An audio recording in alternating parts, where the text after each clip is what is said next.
In the den of iniquity, vicinity no pretty, calamity fi hit we any moment, what a pity. Tomorrow never certain, what was behind the curtain, the face of evil lurking with that shifty eyes averting. It's not a steady bubble, that either pop or topple, many will fall and stumble, let the dozers gather rubble. From LA to Colorado, Guinea to Burkina Faso, cannons could reach the towers and the troops will storm the castle.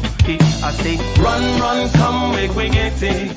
Because the peace that is bestowed upon the meek is overrated. So run, run, come, make we get it. Calling all your daughters and your sons, we come forget it. I say, run, run, come, make we get it. Because the peace that is bestowed upon the meek is overrated. Lord, run, run, come, make we get it. Calling all your daughters and your sons, we come forget it. With the rubble steady rising and hearts are compromised. rising. Convictions here are stifling, making evil appetizing. The fists are steady forming, and countenance is falling. Defenses are withdrawing, possibilities are falling. In these circumstances, evil will make advances. Pick up your sword and lances, and be sure to take your stances. Victory is never promised. The battle is upon us. Gather the brave and honest, and the righteous in your corners. Jeff Younger, Texas House candidate, got heckled and shut down by students at the University of North Texas.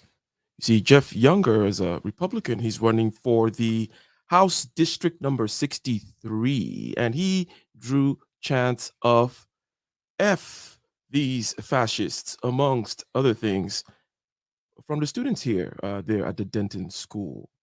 Again, the University of North Texas. He was invited to speak by the Young Conservatives Texas chapter. And what is behind the protests? Okay, well, first of all, let's take a peek. Let's see what our friend got a taste of. Fair use, ladies and gentlemen.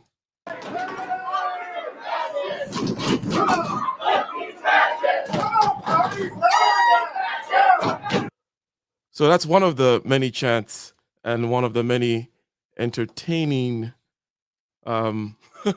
gesticulations. But what is surrounding this particular thing? Why is it being protested? Okay, surrounding this issue is a topic called, okay, what is it called again, Joan? What is it called, Joan? What is the title? Yeah, what's the title of the stream? Okay, it's about gender affirming healthcare. It's a new one for me, right? So it's a new phrase. Yeah, so, there's a lot of new phrases these days, especially in the last 2 years. Well, how's it going, Joan? How you doing? Everything's good. Busy, you know, as you know, I'm in the wedding entertainment business, and we have a wedding coming up. So there's a lot of things to plan on the back end, and people to deal with, and people, you know, dealing with people. Indeed. Yeah. So, ladies and gentlemen, again, as you come in, go ahead and click that like button, click the subscribe button if you have not already, and click the bell button twice. Go ahead and share the video, okay? Now, again, Jeff Younger got this particular treatment, which we just saw, from the students here at the University of Northern Texas. And we are going to learn today, via reviewing some information, right, what exactly is behind this particular protest, okay? Because it is a new term to me. And let me go ahead and share the screen, and let's see here. Crowds protested in Texas this week after Governor Greg Abbott's recent directive against families of transgender youth. It's dire. Yeah, it's a very, very dire situation. George Brantley and his mom, Carrie, moved from Texas to Portland about 5 years ago. George is 13 and trans. People accepting who you are is a very big privilege. A privilege he knows is scarce. Texas officials' reinterpretation of the law says providing gender-affirming medical care is child abuse. So, on the one hand, we have a term called gender-affirming healthcare, and then on the other hand, we have something here called, you know, calling the attention to kids and talking about a 13-year-old and whatnot. So it seems like it's going to surround this issue of age and transitioning, age and hormone therapy, age and hormone blockers or puberty blockers or whatever it may be, right? So I would suspect that that's where we're going, Joan. Well, let's see. Let us see. Ladies and gentlemen, again, he got heckled. We just saw that, and we'll get back to the video and get back to the event, okay? But let's learn a little bit more about this. Fair use. That includes hormone treatment and puberty blockers, which are reversible, and gender reassignment surgeries, which are not done on children anyway. 100% based on misinformation. Concerted effort and a coordinated effort. Jen Burleton runs the Transactive Gender Project at Lewis and Clark College, advocating for the trans community for 16 years. She says nationwide campaigns by far-right groups are pushing a false narrative. Complete disinformation. There are no medical surgical interventions being performed on children anywhere in the United States. So I think I recognize part of what's going on here. So let me ask you this thing, Joan, okay? Mhm. Because I think that the people are pushing back against the law in Texas saying, look, the law in Texas is saying something is illegal that is actually not going on, right? Mhm. Saying that, look, these interventions are actually not happening. Why are you forcing down this particular thing that says, oh, you can't do this with people of this age? So let's try to bring it down a little bit and say, it's like, if you, Joan, okay, if I, we maybe we work together, whatever it may be, and then all of a sudden I come up with this rule. I come up in the meeting, I was like, I need to institute this rule that says Joan can't steal from me or something like that. And you're like, what's up, dude? I wasn't stealing from you, right? So, in other words, do you understand the position of the people whom are saying, hey, this law is crazy? Why is the law saying all these things about stuff we're not doing? There is a serious issue here called gender dysphoria, right? And why is this Texas law trying to be oppressive by stating that certain things are illegal, which we're actually not doing?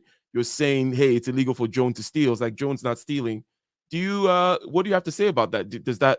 How does that feel to you? Does it feel like you should protest, or that there's something wrong, or yeah? What are your thoughts? I mean, when it's regards to stealing, I can understand why they would make a law don't steal because you're taking, something that doesn't belong to you without permission. You're just taking it, right? I mean, yeah, but it happens all the time, right? But you're making it known, like, okay, no more stealing for Joan. Okay. So I guess, like, if I see, if I put myself in the victim mindset, like, oh my God, I'm being accused of stealing. I'm not even stealing. Why are you accusing me of stealing? So why are you making this law? I'm not even stealing. So I can see where that could cause frustration.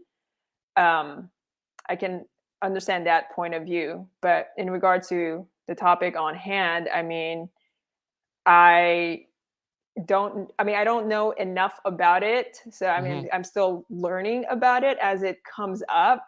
And as far as I know, unfortunately, I have heard stories that certain things are being exposed, like certain information is being exposed to children at a very young age, which for me, I don't quite understand fully, like, why that's happening and what for. Okay, So so it does you're a happen. concerned citizen, right? That Yeah. you think that there's something untoward or something perhaps. Okay, makes sense, 100%. Okay, so and the way you described it, I think yeah, we can all understand if someone is accusing you of stealing or someone is having this preemptive law. But then on the other hand, the other person would say, hey, yes, laws for stealing already exist, so I don't have to kind of watch you or say anything about this. But this is something that I'm afraid might happen in the future. So Mhm. I'm going to preventatively state these things because I see where the slippery slope is going. Mhm. Now, I would also say that I also see the kind of political tactic involved in that kind of a thing, right? Where you go out and you say, hey, let's ban this thing. Like, oh, look, those people over there. Let's make it illegal for those people over there to drink blood. And it's like, and they're like, dude, we weren't drinking blood. And then everyone was like, yeah, gotta stop those people from drinking blood. It's like, dude, we were never drinking blood. So I can also see how it can be used as a political tactic that way, right? Mhm. Mhm. But anyways, let's continue here. Again, fair use. Completely unfounded. Dr. Kara Connolly is a pediatric endocrinologist at Dornbecker Children's Hospital, providing gender-affirming care to youth. Face a lot of challenges in being able to access care. It's important. Gender affirming care, gender affirming care, gender affirming healthcare. That's the new phrase. That's the phraseology. This guy, okay, Jeff Younger, is anti gender affirming care. That's what the protests were about. For me to work to try to break down some of the barriers. The Human Rights Campaign says a record 34 states introduced anti-transgender bills last year. NBC reported 7 states added new ones in just the first week of 2022. A national survey by the Trevor Project showed 94% of LGBTQ youth reported recent politics negatively impacted their mental health. 42% seriously considered suicide, including half of trans and non-binary youth. Basic care. Okay. This is a nice little chart right here, actually. 94%. Okay. 94% saying that politics negatively impacted their health. Now, would it not be true, generally speaking, of any population that if you were to ask them that, the negative impact that politics had on them, they would say, yes, yeah, it's a bummer, right? Yeah. And what are we to do about the negative impact, the mental health? If, for example, it pains certain criminals that I want to outlaw certain things, well, that is an affront against the mental health of the criminal, right? That I'm trying to. Now, some people may come for me and say, "Yeah, are you trying to say these people are criminals?" But no, I'm trying to make a point that the negative impact to your mental health of what may be considered within normal political discourse, I don't think is really I don't think that's data there is important. That should not sway me either way. We're all kind of upset about politics, but I think that these are discourses or topics within normal political discourse. Therefore, how it impinges upon your comfort is irrelevant. But I'll hang myself on that one. You're not willing to. You're like you just left me. I just noticed you're like okay. Considered suicide, including half of trans and non-binary youth. Basic care that acknowledges their existence goes a long way. Is medically necessary and life-saving. A year-long JAMA Network study of transgender youth showed that gender-affirming healthcare led to a 60% decrease in moderate to severe depression and a 74% decrease in self-harm. Let me ask you, Joan, have you ever heard this phrase, gender-affirming healthcare? Recently. When? I guess, I can't really recall when I first heard it, but I've just been hearing it more this year. Yeah, definitely. But it's a very recent thing I've heard. I mean, to be honest, I can't recall when it was the first time I heard it, but I know for sure I'm hearing it a lot in the last couple months. The last couple of months. The reason why I mention it is because we just heard it a couple of times within the last minute. Okay, now, granted, I paused it and then continued, but within the last minute of this video, we've heard this term twice that I don't think I've heard before today. And whenever those things come up, I like to pay attention, okay? Because I'm a word guy anyways. I'm gonna notice, right? I'm a lyricist, and I kind of help but notice when these new lexicon, when the new phrases come out in popular parlance, if you will. But anyways, let us continue. Let's see. Harm and suicidal thoughts. Where do we go from here? You have to speak up. Knowing the most impacted people may not have the power to speak up themselves. For those youth who are watching this, what would your message be to them? Knowing yourself is the deepest truth, and that there are allies out here. That we see you and we believe you and you are cared for. Transgender children are perfect. They're perfect. Exactly the way they are. Galen Etlin, KGW News. Now, when it comes to gender affirming So, gender affirming care, right? And then we also heard some things that were said, right? Beyond just the fact that this was about care. We heard about perfection, for example, at the end there, which, by the way, I would say is a particular tactic that represents going too far. Now, they just put it at the end of the video there, if you notice that, Joan, right? The whole perfection thing. They started out rather carefully talking about, well, let's introduce this term, gender affirming care, and talk about how care can affirm your identity and make you comfortable, and then reporting data on people's mental health being affected by the opinions of others, right?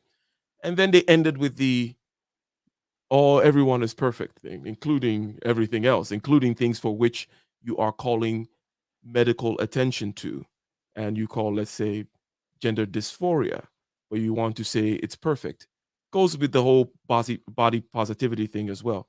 That urge to start saying, to hell with any standards. The issue is that is when they start getting authoritarian, right? Because it's all cool so far, Joan. If we're just like, okay, this, and Joan says, I'm a little concerned that things are being introduced to children, and then someone says, hey, this, that, the other, whatever, we just have the conversation.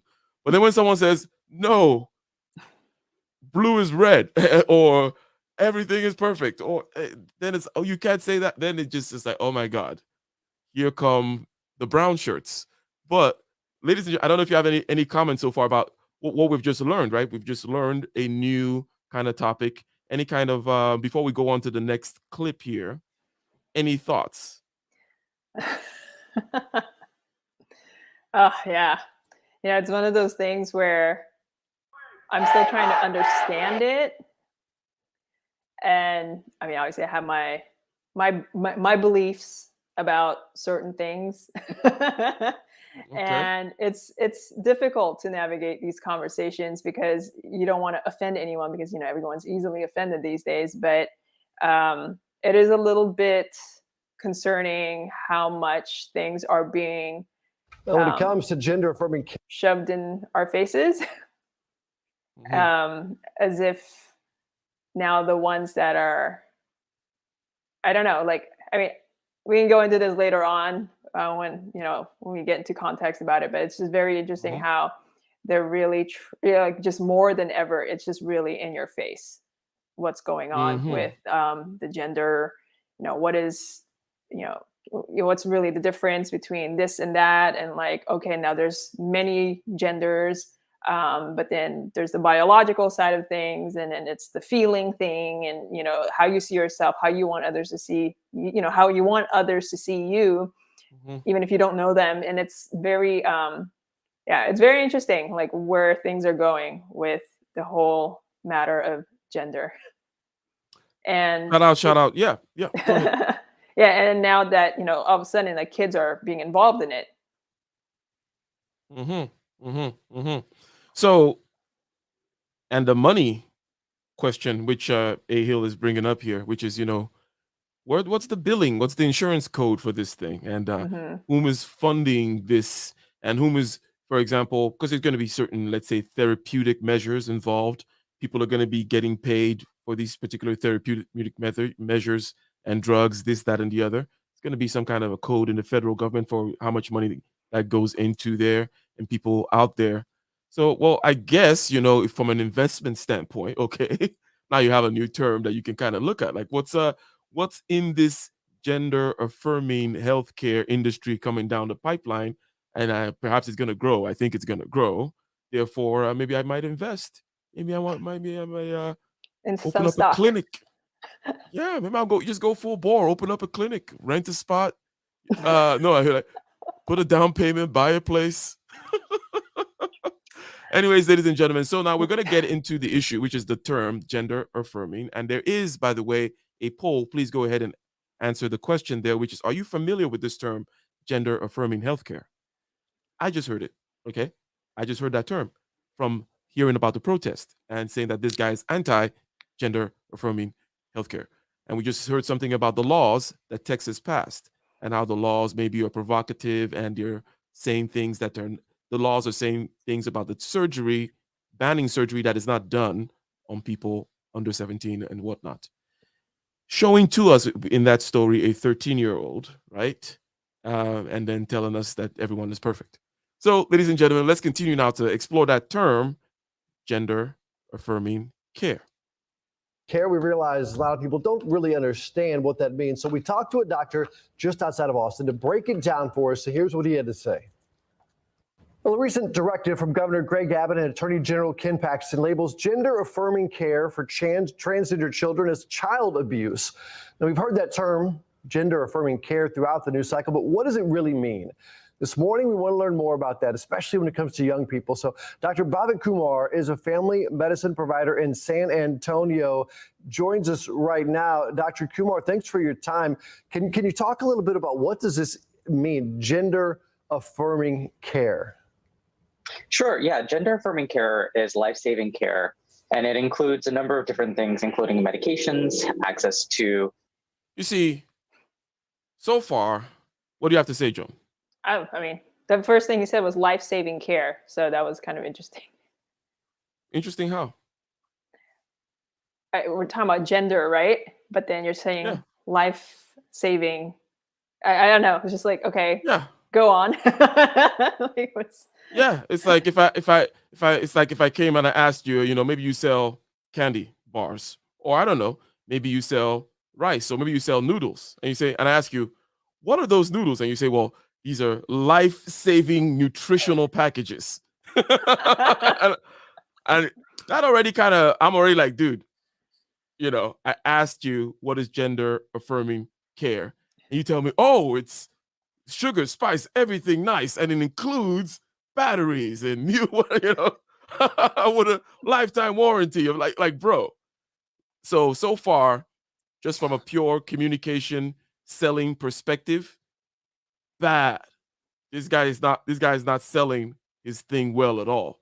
You should boldly state what it is and have your one sentence that you punch and stand there with. You can't be telling me, oh, it's this and it's that and that. You just lost me, right? Yeah. But anyways, so at least now we know, Joan. Okay, we know that it is a life-saving care. Affirming care. Sure. Yeah. Gender affirming care is life-saving care, and it includes a number of different things, including medications, access to services, whether it's mental health providers, but overall, it's for kids that are diagnosed with some type of gender dysphoria. And you say kids, what ages are we talking?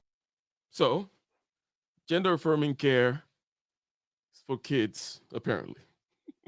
That's one word that came out of after telling us that it's life-saving care that includes all these other things. Kids and gender dysphoria.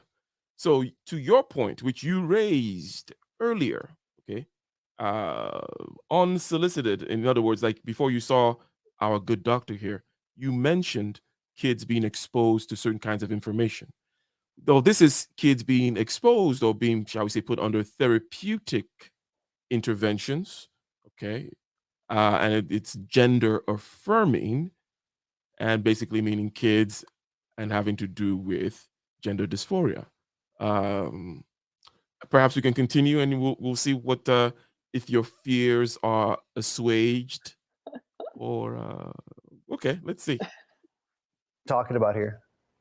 Yeah, this specific attack from the Abbott administration is for anybody who's 17 and younger. 17. Okay. So he asked what the age we're talking about with your affirming care. This will be something for which there should be a straight answer.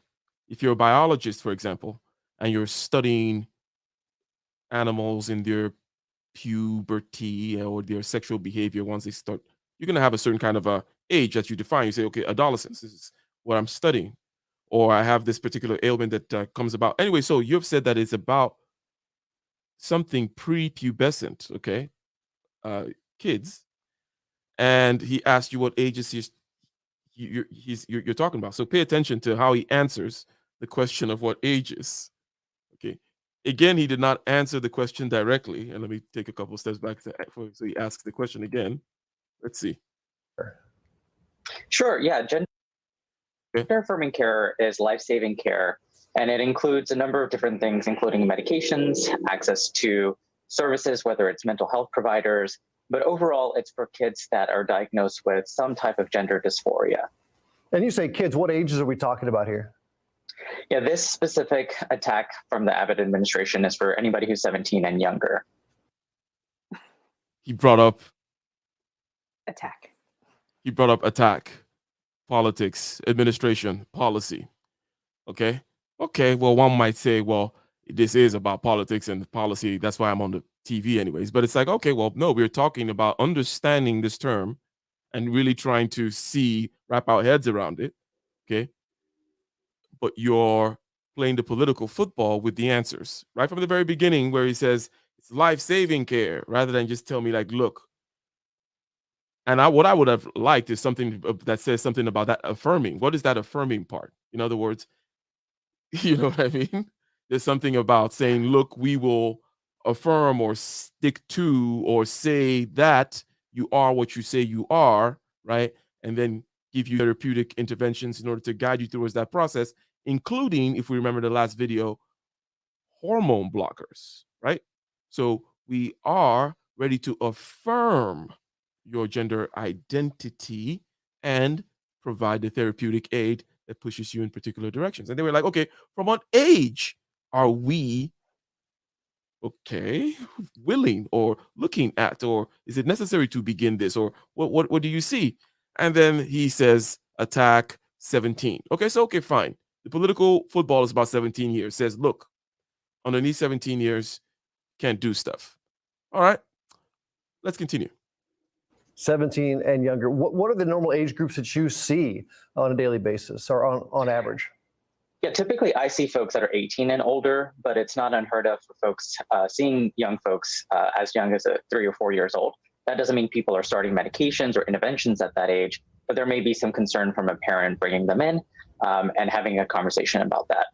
And you talked about it's not just always surgery or hormones. There are some other things as well. Talk about the other options besides the surgery and hormones. Yeah, sometimes it's just engaging in care and having that conversation, talking to a healthcare provider about what's going on at home, and engaging their caretakers, their parents, whoever else is at home, about what's normal. Just talking, Joan. And it's apt that you brought up the talking aspect. What do you have to say about that? Because you're saying, it's just kind of guiding them along. Go ahead, Joan. Yeah, I mean, talking about what? What do they talk about exactly? I want to know. I mean, yeah, guiding them through what? It's like guiding them to this idea of what gender they identify with, or is it just asking them like, I don't know. Like, I'm just confused. Like, okay, what is this guidance exactly? Like, okay, I'm a 4-year-old boy, but I sometimes like to wear a dress. So my parents bring me to this gender affirming care, and I may not get hormones or get some kind of surgery done, but what's this doctor going to tell me? He's going to tell me, okay, so you feel like a girl, so let's talk about it, right? Like, why do you feel like a girl? Okay, so let's see, this is what a girl does. Like, what I would like to know what those conversations sound like, because I mean, the thing about kids, right? They're like sponges. They just absorb everything they're told. Like, they don't even understand what they're being told, and they're just like, yes, I mean, you just tell them something and they just go with it. I mean, as far as like I've observed from kids, they did just absorb everything. They just listen to what an adult tells them. Were you a tomboy? I think you were.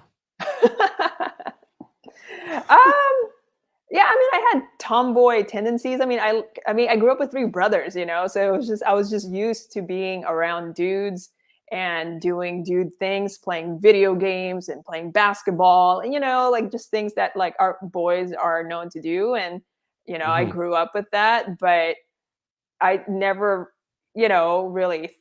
I mean, I guess for me, just the way I grew up, I never considered that, oh, I might be a boy. Like, I just, maybe wore baggy pants for a long time because it looked cool. Like, I didn't really, dress feminine until I was older. And so, yeah, I mean, yeah, I was a tomboy, but like my parents never was worried about me hanging out with the boys and dressing like a boy. They never did that to me. So, I mean, here I am,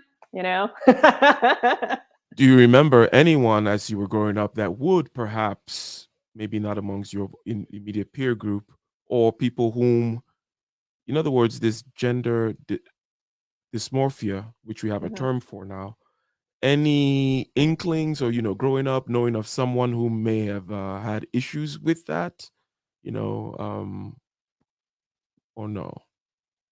I mean, I'm a different generation, so Mhm. I mean, okay, so like just being open, right? So one of my brothers, he's the one born after me. Growing up, my parents were concerned about him just, being a little odd, just very shy, and just had very interesting interests, but never did they ever think like, oh, well, maybe he's likes boys, or maybe he wants to be a girl, let's go let him be a girl. Like, that never came to be. They just said, hey, let him grow up and figure this out for himself. That was just how I grew up. It's like, okay, they do what they do, and then let them make decisions for themselves. And I grew up never being influenced about what my biological sex could be. Like, I never had that kind of influence growing up, and neither did my brother. And at the end of the day, it's like, we all grew up and we make our own decisions, but we never had that kind of influence when we were young. Like, not even like from television so much, not the way we're seeing it now. And I think the generation is just very different, and I've worked with, I don't know, like some years back, I was working with a musical theater company where I was actually there helping, with the kids and the teachers and all that. And I do remember specifically this one boy, I think he was maybe 7 or 8 years old at the time. And, he had like nail polish and like wore like girl clothes, but, for me, like, I looked at him, okay, it's a boy, he's trying things out. And his mom just, supported him no matter what. His mom bought him girl clothes, clearly. His mom lets him wear nail polish, and he's, very flamboyant in his behavior. And I thought that was very interesting, because when I grew up and I was that age, my parents would have never done that. If any of my, boy siblings decided they wanted to, like wear girl clothes, my parents would never buy them girl clothes, so it's just a very different environment that kids are growing up in these days. Okay, well, let us continue here with the good doctor giving his definitions and or avoidance. Let's go. Concern from a parent bringing them in and having a conversation about that. And you talked about it's not just always surgery or hormones. There are some other things as well. Talk about the other options besides the surgery and hormones. Yeah, sometimes it's just engaging in care and having that conversation, talking to a healthcare provider about what's going on at home, and engaging their caretakers, their parents, whoever else is at home, about what's normal, what's not normal.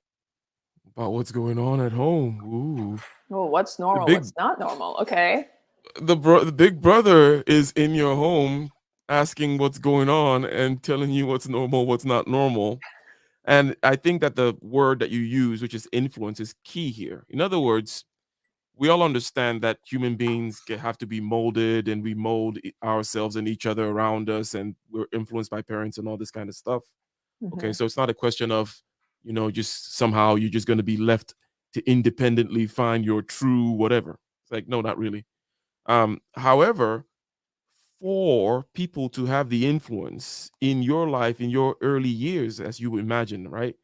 It will have been strange for you to be talking to adults about certain things and giving them, even if it's just them showing you options and this and that. Oh, you know how this works, and you're like, bro, do I really need your influence in this early on in the process, right?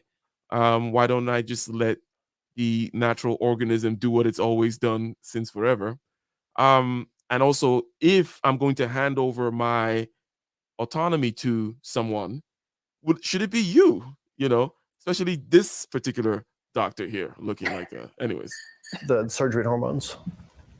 Yeah, sometimes it's just engaging in care and having that conversation, talking to a healthcare provider about what's going on at home, and engaging their caretakers, their parents, whoever else is at home, about what's normal, what's not normal, encouraging healthy behaviors and normalizing things that they may be seeing at home, and having that conversation over time.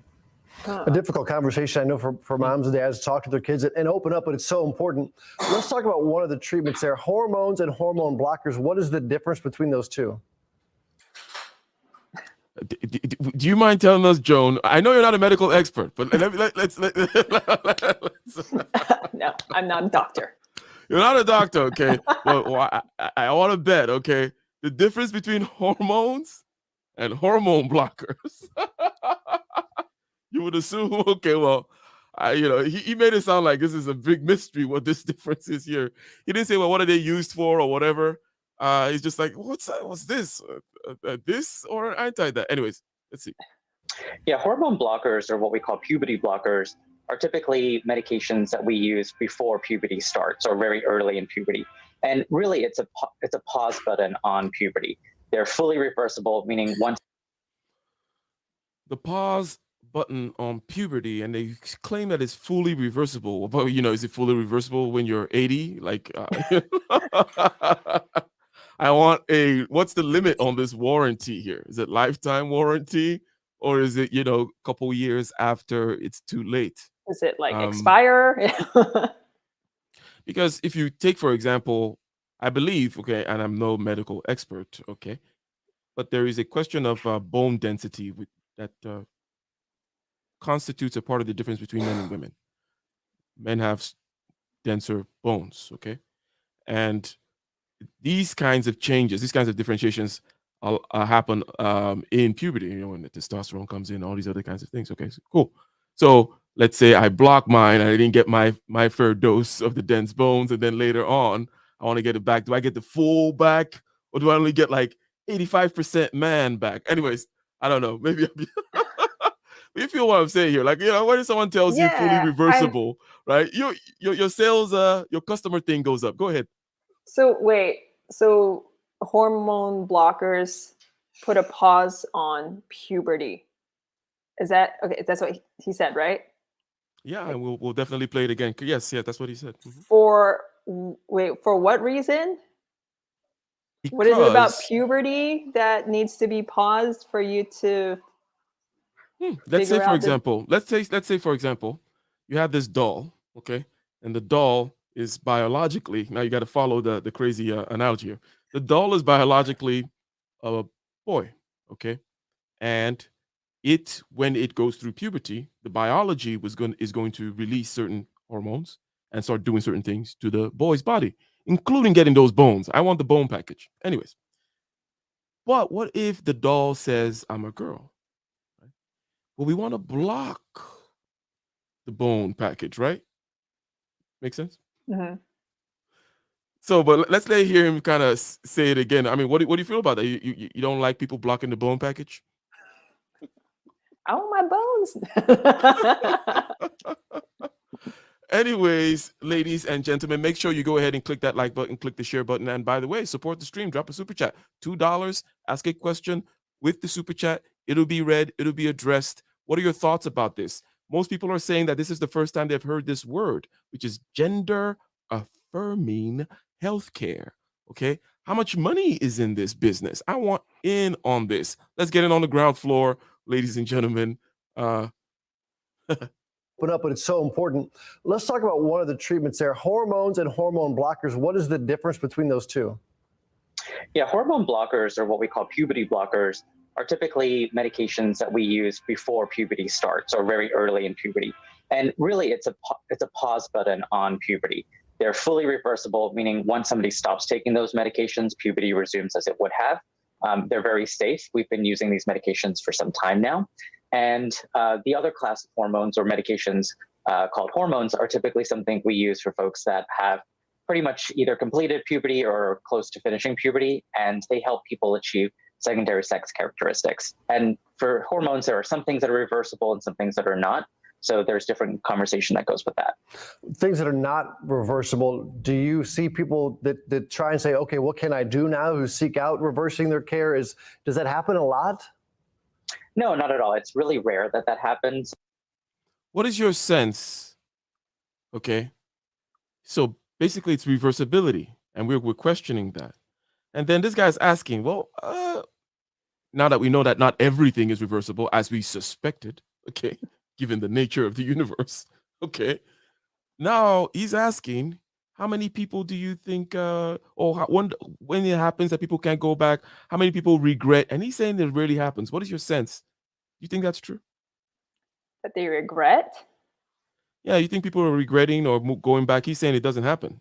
He's saying I've people heard it. don't. I've heard people regret. Like I've definitely heard stories that people Exactly. It's like in the go media and through stuff. it. Like, yeah, okay. Yeah, they go through it. They go through the surgery and all that, and then like some point they realize like, what am I doing? And yeah, I've heard stories of people, you know, going through the transgender and then or like transition and then going back to how they were because yeah, I've heard a lot of stories like that.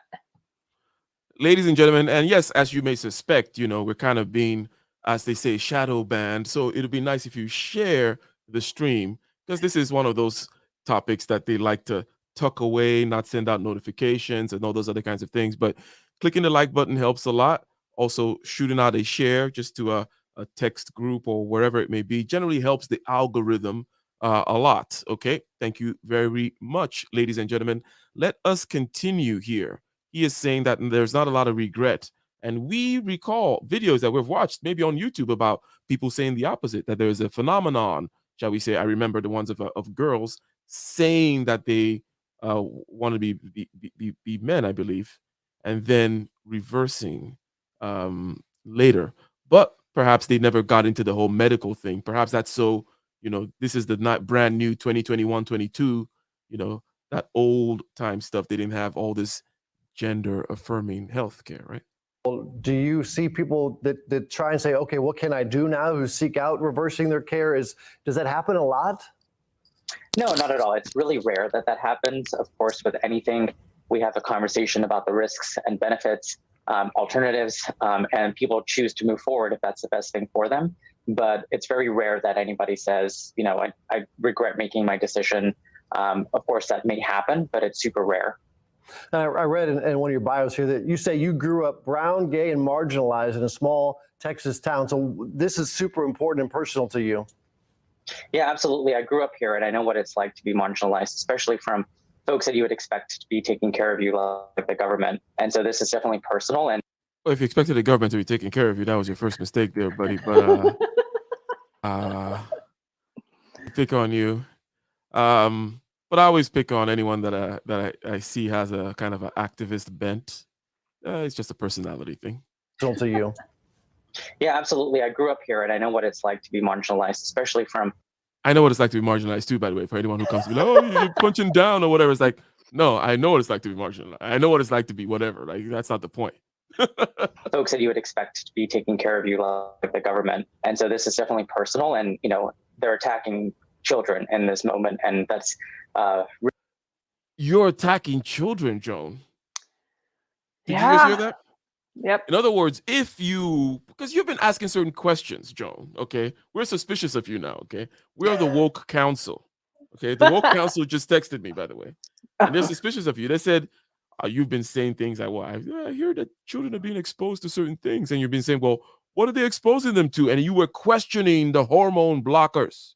How dare you question the holy sacrament of hormone blockage, okay? Can't do that. Got to block that puberty. That's the thing. And it's reversible, by the way. Okay.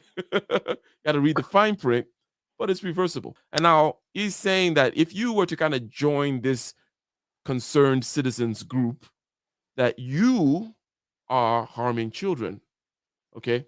I'm being a little polemic, hyperbolic or whatever, but how do you respond? I'm harming children in what way? I'm not influencing them, in any way. I mean, I'm not doing something to them physically. I'm not I'm not telling them anything. It's just, oh my gosh, yeah. I mean, it's just crazy how this all works. I was watching this documentary the other night about East Berlin. And it's very interesting how they always involve the kids. And when they try to push some kind of big political agenda, they always involve the children. I mean, even prior to like East Berlin There's World War II. There was like the Hitler Youth Mm-hmm. Association. So it's like kids were used to help like fight the war, even though the kids had nothing to do with whatever they're fighting about. They know nothing. They were used to be, to be part of the Hitler Party. And then in East Berlin, where they're trying to push socialism, in East Berlin, they also had these kids. I can't remember the name of the group, but they were basically, they gathered all the kids and they were the ones all cheering while the new whatever president of East Berlin or East Germany would give out like a speech. Like, it's all these kids, right? And then now it's like this thing again. It's kids, like, why are you involving kids in political political agendas? And it's unfortunate that people don't see that history is constantly repeating themselves. If they're attacking the kids, there is something much more than just letting the kids discover who they are. Mm-hmm. It's Mm-hmm. I mean, history repeats itself. That's just what it is. Now it's become this issue. Okay, well, let's see. Let's let him close it out here. Okay, so far we noticed that he started out by saying, when we just asked him what is gender affirming healthcare, he said it is life-saving care and it is sugar, spice, everything nice and this and that. And then he mentioned two words, which are basically kids and gender dysphoria. So we're like, okay, cool. So medical intervention, let's say, in the issue of gender dysphoria amongst children. Okay, so what are some of these interventions? We talk about hormones and hormone blockers, puberty blockers, and reasons why you want to do that, surgery and whatnot, and then other things such as just counseling, telling people, talking to people about what is going on in the home, what's normal, what's not normal, and Now what we have to you. normalize it. And we have to normalize certain things that we're seeing at home and those kinds of things. He said all that, and then now he's saying if you're concerned about this, you're attacking the children. Let's let him finish, and then we're going to go back, by the way, to the politician, because look, that guy was getting heckled pretty good in the beginning, if you remember, Joan, right? He's been heckled pretty good because he is anti-gender affirming healthcare, okay? That's key. Really difficult to sit with. Last real quick question. If there are moms, dads out there and kids who are struggling to have this conversation, what would you say to them? Because this is something it's hard to talk about. Yeah, it is hard. And I really feel for the parents, but definitely feel for the kids as well. And, I think this is a moment for all of us to reach out, to connect, and to support one another. And I just want parents to know that, as a physician, I'm doing all I can. And I think there's a lot of folks that are stepping up. But ultimately, folks have to do what's best for their kids and ensure that they're safe. Mm-hmm. I mean, what's best with. Go ahead. Yeah, I mean, what's interesting is that where did it come from that all of a sudden parents are concerned when their son decides to put on the sister's dress, and when did that really begin? Because again, like, I grew up not having that kind of upbringing where, I decide to wear my brother's pants and then all of a sudden my parents think, oh my God, I have to take you to gender affirming care. Like, that was what I grew up with. So it's like, like they're attacking the kids, but like, what about the parents? Like, where did it happen where all of a sudden, like, on, what seemed like a normal parent, like that kid I was talking about in the musical theater class, the mom totally like seemed like a totally normal. I mean, West LA people are a whole other world, especially Santa Monica parents. That's a whole other conversation too. But, you look at the parents, they seem like a normal, like, okay, the mom's a woman, the dad's a man, and they obviously made this child together the way men and women naturally procreate. And then now where in, raising their child that, the parents all of a sudden decided, oh, if you're a boy and you want to be a girl, then be a girl. I'm going to start buying you girl clothes. When did that happen? Like, what happened to the parents? Like, who told them that? Like, it's just very interesting to see, like, these parents are probably just very normal, like what seems normal, like a man and a woman having a child. And then all of a sudden they question their child's identity because of something the child did. Yeah, and I'm sure you talk about Santa Monica, a place which you've actually lived, right? And you know, because you're in the music scene in Los Angeles, you understand very well the kind of chatter back and Yeah. forth that happens, and the people who repeat this kind of chatter. So you're probably you're even more aware of the granular social dynamics and how it works, and how the people that are going to follow the path of least resistance, you see how they get sucked into that thing, right? And the people are always saying yes to everything and making sure that that they're always on the right side of everything, and and a lot of times also, especially with couples, it's usually one crazy one and one weak one, right? Yeah. Typically how it goes. Yeah. No, I mean, I definitely saw that dynamic with that child's mom. Uh-huh. Yeah. Yeah, it's rare that you get two just straight up crazy, psychopaths. And at that point, there's no question that, these people are just crazy, Yeah. But typically there's one kind of weak and then there's one kind of crazy one. And then things kind of fall apart from there. I'm not going to say which is usually which. I'm not going to get all gender over here. But anyways. Stop genderizing everything.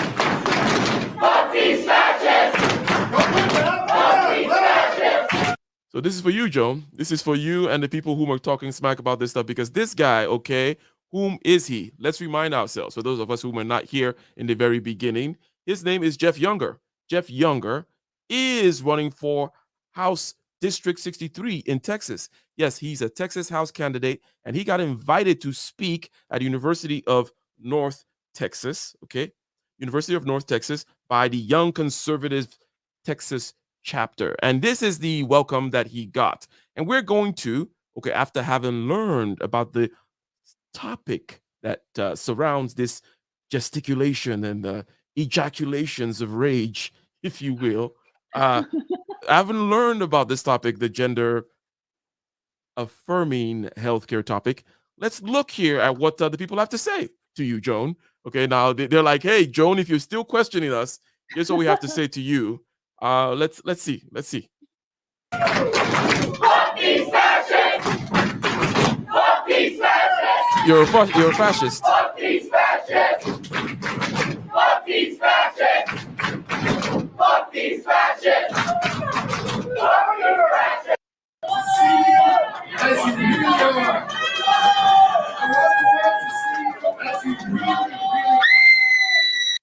So this is how. Oh God. She screamed like a girl. I wonder what she identifies as. Oh wait. Hey, what's going? We're not medical experts. What's going on here? Do my diagnosing. Let's diagnose this situation. yeah, this child needs to be diagnosed. Now, you know what's interesting is that you ask like this room of kids saying "fuck you, fascist," right? Like, can they actually define what is fascist? Like, do they even understand what fascism is? Yeah, you know how it is, Joan, when fascists come to your university and and you gotta tell them to go, you gotta shoo them away and stuff. You know how these fascists, they're just kind of like pests and stuff. You were just talking about, East Germany, and you're talking about dictatorships, totalitarianism, and whatnot. And here these people are calling, screaming with open bellies at fascists. Good point there. But oh God. Dr. Thunder says, dude. Dr. Thunder, were you stumped? I thought oh God.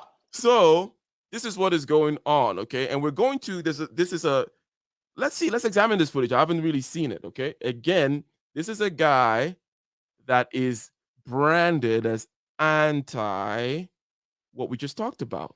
He's anti that doctor. He's anti, hey, let's go take the kids and talk to them about what's going on in the family and talk about what's normal, normalize this and hormone block that. And if you are skeptical, if you are traditional, or if you want to say something about biological essentialism, then you are attacking the kids, right? Let's not forget that. You're attacking the kids, you're a fascist. Okay, that's number 2. Okay. And you're also going to be this is also going to be hurled at you, this creature here, which we are going to diagnose in a second.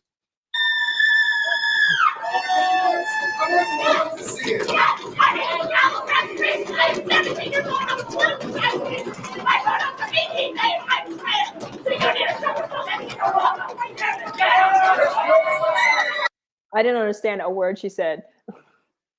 I don't think we know if this is a, hey, why are you being all incorrect? We don't know her or his pronouns. I know. Oh my God, I should not have said that because I don't know. For real though, I'm thinking this is a dude, right? Right? I mean, you think it's I'm going dude, you're going chick. I think it's a chick. Chick. You think it's a chick. Okay. Yeah, it's a chick. Okay, Yeah, I saw like some. a chick. Yeah.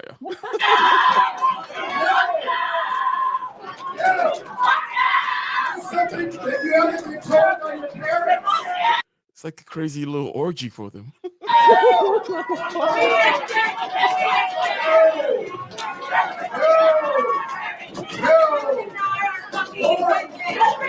I feel like they invited this guy over to this thing on purpose to like get this kind of footage, like come on. Like yeah, but we do know of it's a typical thing, right? Where conservative person goes speak in university, gets heckled, right? I'm sure it was heavily played in the news cycles.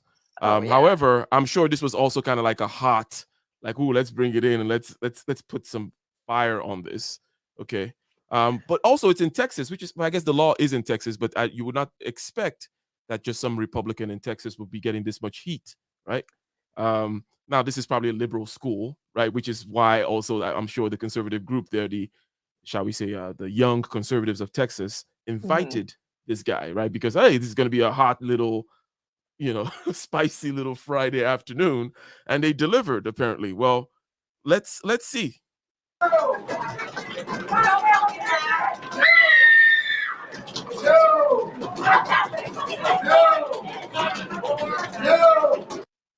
Look at this guy. He's having a good time. Just I mean, it's sad, but like they all look like a bunch of lost souls, man. I mean, maybe, yeah, and we don't even know which. Maybe this guy was here for the speech, or maybe he's just here for the entertainment. But not all. I don't think all of them are complete lunatics.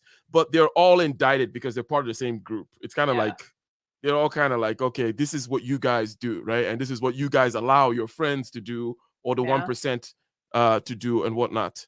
Yeah, I mean, what they don't realize, like, it makes them look bad. I mean, like a bunch of immature little, they're childish. They're being so childish.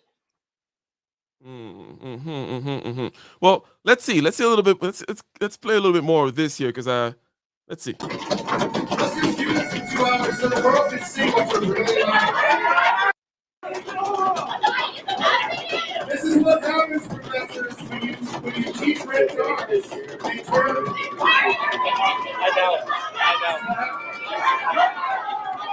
Because I know for a fact that the vast majority of you people in this room. Oh, well, he's got words. Okay. Okay, and people are listening, so maybe he's got some clout. I mean, what's that flag? Oh, okay, that flag. Okay.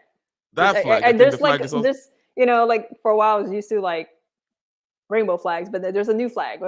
It's like a pink and there's a new flag. There's a new flag. Okay, so there you go. There's a new flag and there's a new phrase for us as the alliteration continues. Let's see.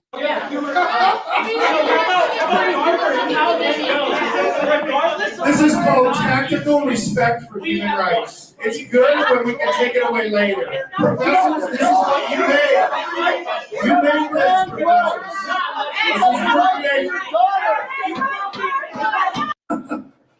Do you know that somebody knows?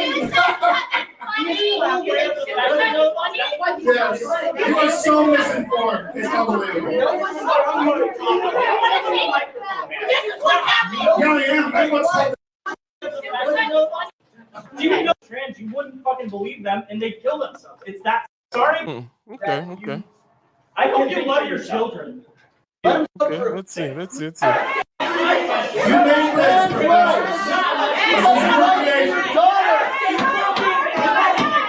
He's fully aware of the fact that he has lost today. So the best thing that we can do is let him speak. Because I know for a fact that the vast majority. He said he's fully aware that he has lost today. Do you understand what that means, Joan? That means that literally then he's there. Okay. Now they're so stupid that they don't know, but they're actually being violent. You know what I mean? Exactly. It's like you come in to play a game, right? Chess, right? And before we get to the chessboard, I pull a knife on your throat. I'm like, you're gonna have to give up, and then you give up. Then like, okay, you already knows you've lost. So well, let's at least sit down or whatever. That's basically what they just did. How did he lose? He lost by you shouting him down. How is that any kind of game that anyone is playing at this level? What's going on, Joan? I don't know. I mean, I Of you people in this room do not agree with him, and those of you that do, Let him speak for his sincerely daughter. hope that you. I hope you love your children. Because sorry that you don't right now. Because if they came out as trans, you wouldn't fucking believe them, and they'd kill themselves. It's that simple. Do you know the fucking know? Oh, he laughed. Uh-oh. Yes, you are so misinformed. It's unbelievable. Yeah, I am. That's what's called this advice. You don't even know our American traditions. Did she cut herself and she's showing like? I guess she's showing I thought she everyone was doing like that thing. What was that? You know, I thought she was doing like a fist, but then yeah, exactly. but she's showing like the thing like because they just talked about offing yourself, and she's saying this is what happens. I'm not quite sure what her point is, but let's see. It's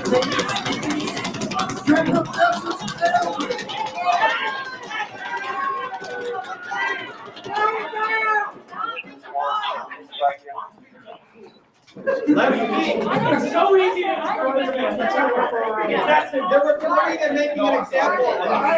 I know the majority of time when you It's interesting that one kid is wearing a shirt that says "Keep America Brainwashed." This is rather ironic here, but the thing about history repeating itself is you could just imagine could be the 60s, right? Or any other generation of the that side. And that reminds me, as we start landing the plane here, ladies and gentlemen, on this topic here of gender affirming healthcare, okay, and the laws that Texas has in the books, and the protesting of the laws that Texas has in the books, and what exactly is this gender affirming healthcare? We might educate ourselves more. I'll leave links to the videos that I'm sharing here down below, okay, and we can perhaps look into this Jeff Younger character, see what his deal is. Why is he? Perhaps he's the cross bearer of the anti-affirming deal. And Dr. Thunder did remind us that, hey, affirming and justice, you're not affirming my reproductive justice, that kind of thing. That's the new kind of woke lingo. You just have affirming. Yeah, he wasn't affirming me, and I don't feel affirmed by the way you're looking at me.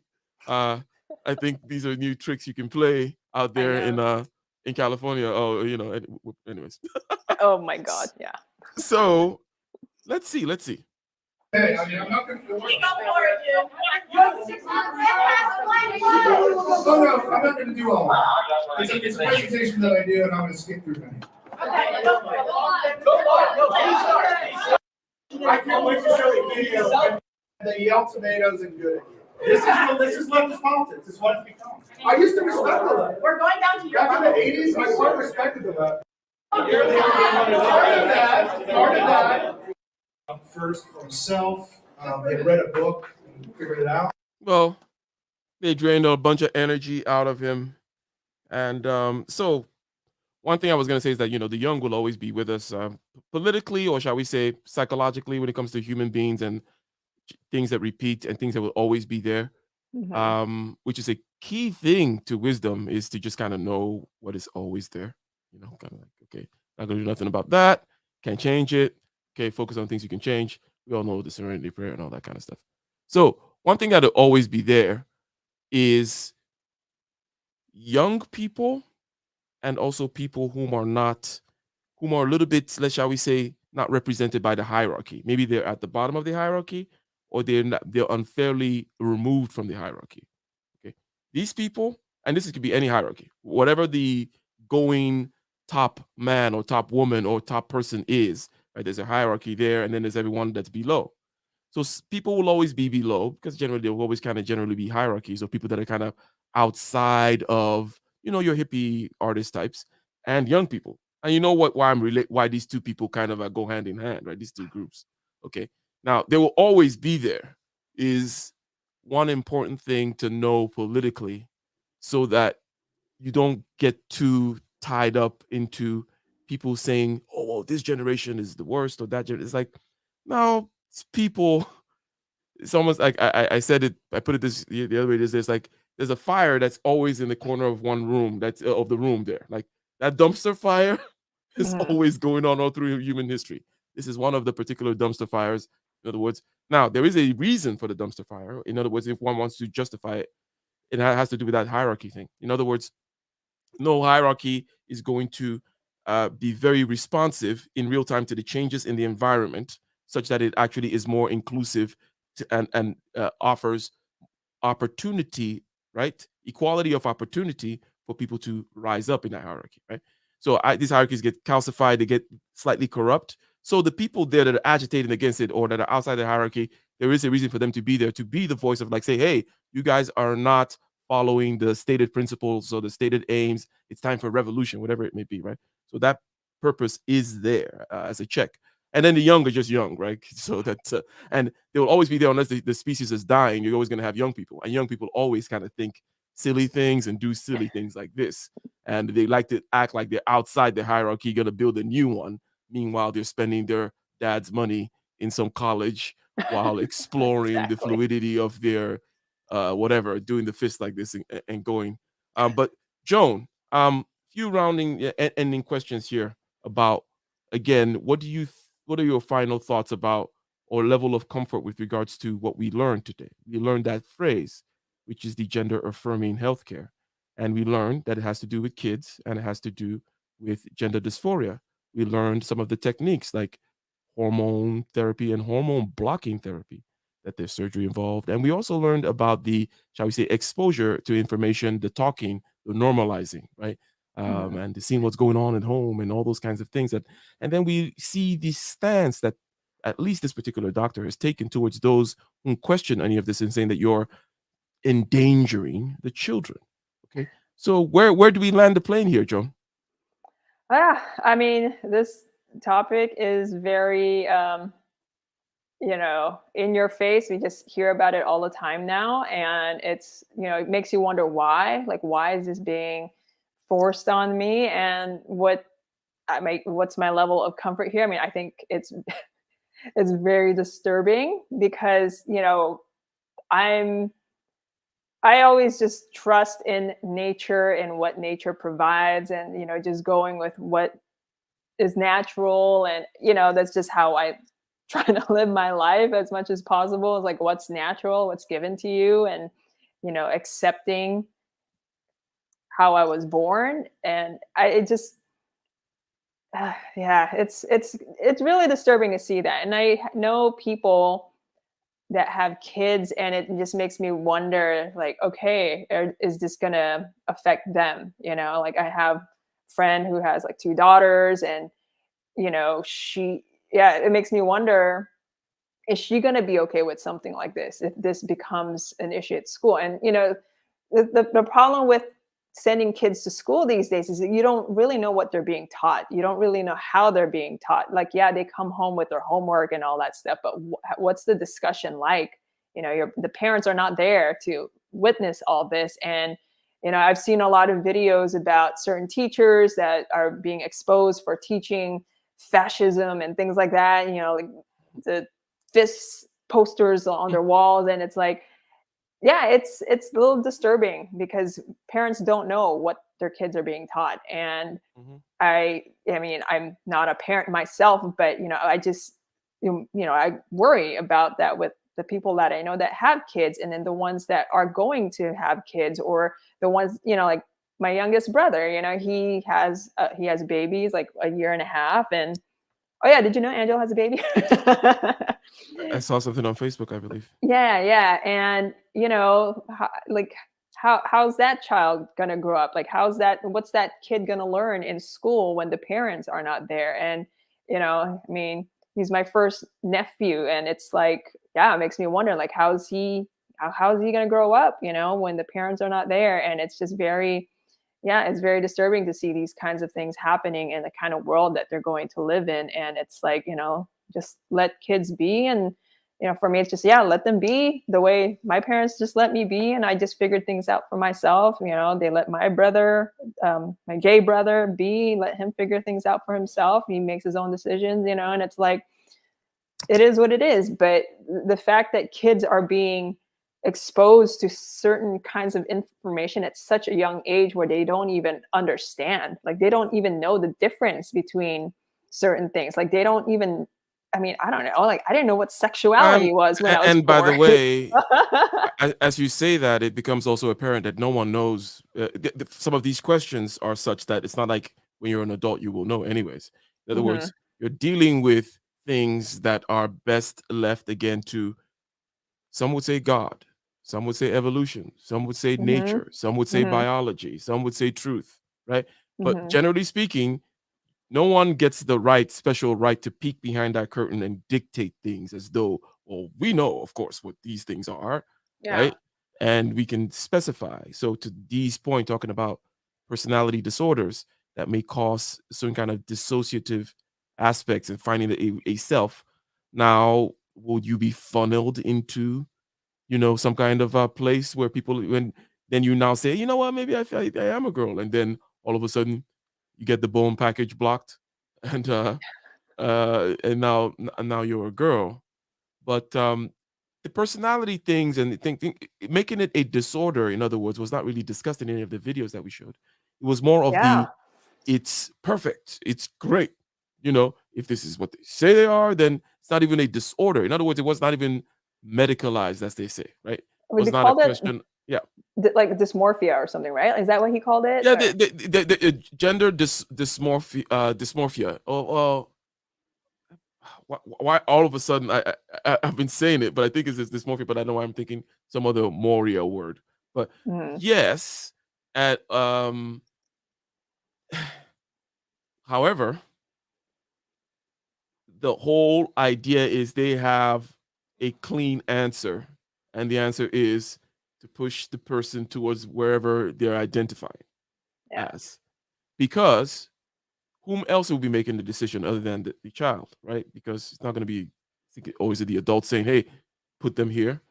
It's the child. So they're listening to the child. They're saying we have to listen to the child and have these decisions, which they claim are reversible, especially the blockers of the puberty.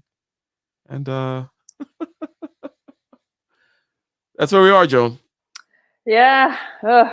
Yeah, that's disturbing. Dysmorphia, indeed. How are Okay, you gonna raise your child? How are they gonna go to school? I'm curious. They're gonna go to boarding school at some point. Okay. Just because it's kind of how I went to school. Well, so you can find good school districts / private school, charter school, whatever type situations in order to control certain things. But I'm a firm believer in the early education and the home influence in that aspect. Okay. Now, at some point, they're gone.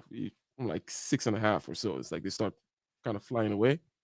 But at that point, they're getting close to where they're going to boarding school, which is around 10, 11 years old. Right? So you go to boarding school, and then obviously it's a different system. It's not going to be and it might be international, as a matter of fact. So international boarding school, and you can watch Harry Potter to see what goes on there. Yeah. But I believe in it because now some people, I would argue that, okay, some of it is my personality in terms of why I liked it. Right?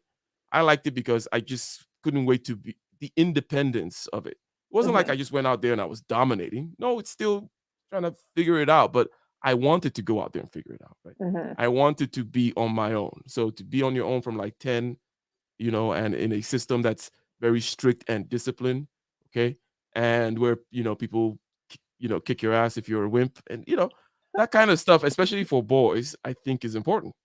You know, you got to go in there with the wolves, which is other boys, in a controlled way, not just super crazy, but think that's what a boarding school actually does for you. So well, that is my answer. Yeah, interesting. I went to Catholic school for 1 year, and then I went to public school. So why did you run away from Catholic school, or just this is I think no, this is what happened. freaking expensive? Yeah, that was part of it, but my parents did try. So what happened was I was in kindergarten in the Philippines, right? So that was my only year in Catholic school. How old was I? I was like age 5 to 6. And then when I moved to Hawaii, they tried to put me in Catholic school again, but then I would have to repeat the grade. Yeah, I had to repeat kindergarten, and my parents didn't want that, and I didn't want that either. I didn't want to be kindergarten again. So they put me in public school, which put me right into first grade. But you know, it was a different time. I see. Okay, Joan. Well, you had your last words, okay? And we are just touching upon this topic. Perhaps we will follow the election, okay, because he's a candidate. I think perhaps later on we'll see what happened with his election. Did he win? What's going on with the laws? How are other states reacting to these laws that Texas has put on the books that is saying, hey, no surgeries? And then they're like, we're not doing surgeries anyway, right? And we already admitted that that makes sense on a certain level. But yes, ladies and gentlemen, if you want to protect your children, you're going to have to hustle for that money or find other ways. Plus, also, here's another thing. Okay. This may be a little skeptical that I'm going to say this and then run away. Or not skeptical, but it might be a little, you know, but I don't really, I question the, now, yeah, if you have an average kid, I guess, then, you know, you're going to have to deal with average things. What I mean is this. I tend to question the effect of the environment, okay, on certain long-lasting aspects of people that matter. I'm not saying it doesn't affect other things, especially if you control the one that you can control. You can control the early years and your home life and make sure you're not a disaster, right? And also the child is not just a bare average person. And by bare average person, I mean, then they're just going to do what the average person does. Okay. Like, but if you're at all a little different, okay, now this is where, because we don't like measuring ourselves, right? That's one thing. Whenever I get into this territory of what an average person is, what a non-average person is, it gets a little murky because we don't have good language for it. But you guys know what I mean. Okay. So it is important for the average people because you never quite know because generation is going to be, every generation is filled with majority average people, that by definition, middle of the bell curve type stuff, right? So, but the outliers, I don't really think I have to worry that much. Like, you know, whether they're getting propagandized over here or propagandized over there. I think generally speaking, if they keep certain basic value structures, which you're enforcing, they're not going to drink and swallow too much Kool-Aid, if that makes sense, Joan. Or no, I'm too hopeful. Like, no, you got to watch out for the Kool-Aid. They will swallow it. And everyone, you know. The Kool-Aid. Because I always wonder, like, how come you didn't take the Kool-Aid, or how come I didn't? I always have that thing, like, okay, well, how did I escape? There's so much, you know, that kind of an idea. Or, you know, we're all equally Kool-Aided up, just different flavors. Different flavors. Flavors, indeed. All right, ladies and gentlemen, we are out. Thank you very much. Don't forget to subscribe to Joan's channel. Okay, she's rebranding and coming out with the new, I don't know, she's gonna do I don't know mafia what I'm gonna videos. Do yet either. Gonna interview ex-mafia people or gang members from Los Angeles. Who knows? Who knows? Prison interviews. Oh my gosh. Who was the lady from I believe she was National Geographic. I'm making an Asian joke. Anyways, it's not really a joke, but she was actually quite good. Like, from National Geographic, there was this Asian lady. She actually got kidnapped in South Korea once, or North Korea. But yeah, you can do that kind of stuff, like edgy, you know, you go to LA prison, you interview, blah, blah, blah, you get footage, you know, the camera drops, you run. Scream. All right. You get it. You know what's up. All right, peace.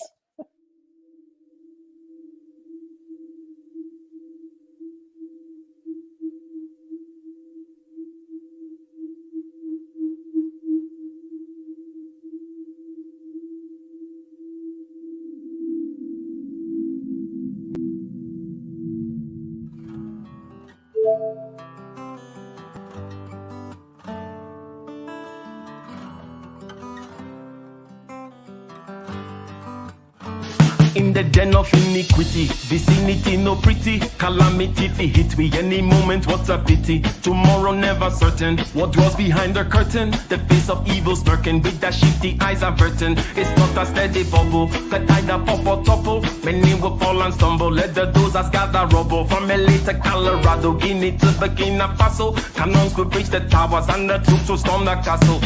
I say, run, run, come, make we get it. Because the peace that is bestowed upon the meek is overrated. So run, run, come, make we get it. Calling all your daughters and your sons, we come forget it. I say, run, run, come, make we get it. Because the peace that is bestowed upon the meek is overrated. Lord, run, run, come, make we get it. Calling all your daughters and your sons, we come forget it. With the rubble steady rising, and hearts are compromising. Convictions here are stifling, making evil appetizing. The fists are steady forming, and countenance is falling. Defenses are withdrawing, possibilities are falling. In these your circumstances, evil will make advances. Pick up your sword and lances, and be sure to take your stances. Victory is never promised, the battle is upon us. Gather the brave and honest, and the righteous in your corners.